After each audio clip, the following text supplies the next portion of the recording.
ஒரு டிவியில போட்டு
காவல்துறை கண்டுமையா கண்டிக்கிறோம். எங்களை கூட ஸ்டேஷன்ல வச்சு ஏமாத்திட்டாங்க. இந்த ஆயிரம் கண்டிக்கிறோம்.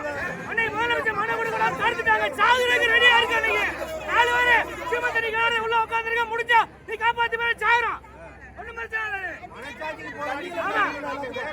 சாகுறது உறுதியாவே இருக்காங்க. எடுத்துட்டு போறோம். நாங்க எங்களை தூக்கு போடுங்க, துப்பாக்கி சுடுங்க. காவல்துறை அராஜகம்னா சுடு எங்களை. ஒண்ணும் பிரச்சனை இல்ல. அங்கேயாரு சாரது இங்கே சுட்டுருங்க. ஒரு வீர சாவச்சு இருக்கட்டும். 4 பேரு முதலாளி வாழ்றதுக்கு இத்தனை பேரு கைக்கூலியா இருக்காங்க. இந்த நாட்டுல 2 பேரு அங்க முதலாளி இருக்கான். 4000 கோடி ஊழல் பண்ணிருக்கான். அவனுக்கு இத்தனை பேர் பாதுகாப்பு.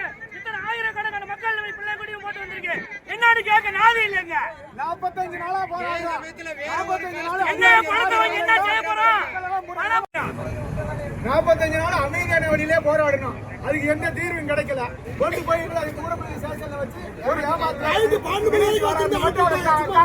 தந்திரமா கையெழுத்து போட்டு 4-5 பேர் அதிகாரி கொடுத்துருக்கீங்க. அதுக்கு என்ன நடவடிக்கை எடுத்துக்கீங்க?